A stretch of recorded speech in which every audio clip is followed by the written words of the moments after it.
Okay. Thank you, Asif. Thanks to PBA for the opportunity. Now, well, you see, I would really start by saying that the banking industry of Pakistan has a sort of virtual veto on the growth of our agriculture sector. And I'm not being facetious. We've done some work on stakeholder analysis of who gets to force a decision, who gets to stop a decision or facilitate it when it comes to agriculture reform. And this is for our State of Pakistan's agriculture report with PBC. And what comes out is when there are major initiatives of government where without capital coming to agriculture, these initiatives cannot move. Agriculture is significantly cash starved. And let me give you a very specific statistic on that. Next door in India, the proportion of agri credit to agri GDP is about 52%. And in Pakistan, it's at 9 or 10%, and has been like this for some time. In India, it's risen to 52%. About half of that is through the Kisan card, their version of Kisan card, etc. Now, when government, going back to the reason why I was saying banks have a sort of virtual veto on agricultural growth, if government comes up with a program that banks are not comfortable taking those risks, and usually it's not because a lot of people have this negative view, banks don't want to lend, maybe some banks don't want to lend, but there are banks who want to lend, but even they are not able to go to scale because of some of the risk mitigation that's missing. That's basically a kiss of death for that program. And I think even this morning we heard some examples, like the wheat attempt was something that the banks kept saying this is not going to work, and the government still tried to make it happen. So it's extremely important for the risk mitigation to be done right. So that's the first point I'll make. Now, in terms of just three things that I'd like to highlight, the example that I gave of Kisan card in India, it has those features of the farmers. They actually do about 40% of the agri lending is through the Kisan card, which is enormous. And they have not full subsidy for the markup. Some part is paid by the farmer, but they have similar features where they have on the portfolio basis they have first loss guarantees, etc.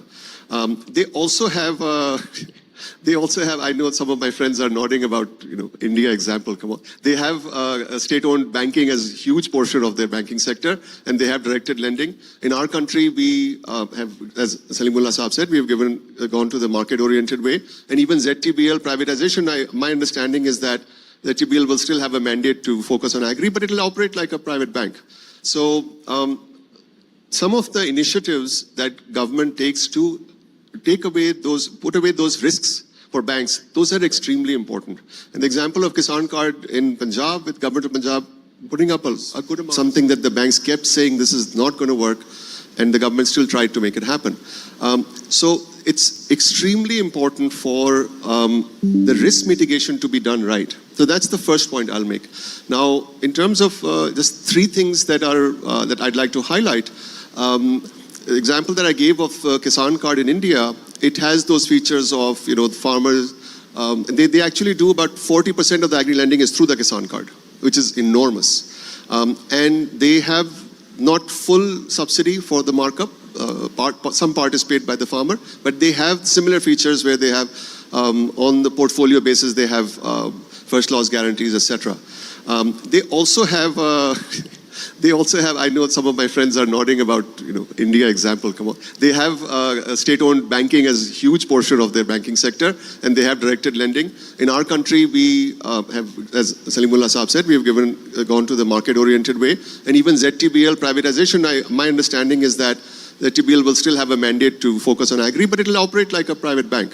So some of the initiatives that government takes to put away those risks for banks, those are extremely important.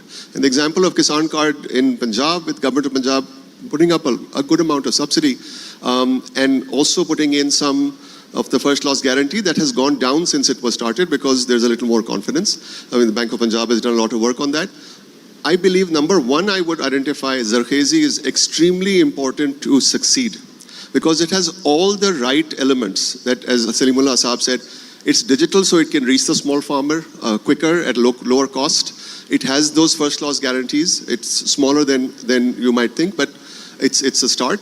And it also, I mean, one would have thought that it would have subsidy for markup, but let's see how it goes.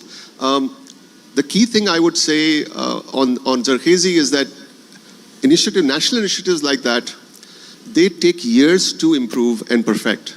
So my request to bank executives and presidents here is, you have people working, doing the government initiatives or government engagement in your teams. It would only make sense for some of those folks to work with government on the agri initiatives. Second, I would say crop insurance is critical, and my request to the federal government particularly has been they need to lead on crop insurance. They've tried to lead. Adnan Pasha is here at the finance minister's directive. He's really pushed for it. In the end, it comes down to paying the premium for the small farmer, and this is the way the whole world does it, including in developed countries.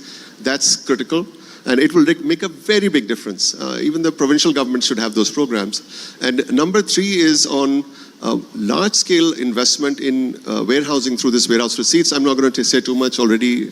Simon has spoken about it. Dr. Rashid Bajwa will speak about it.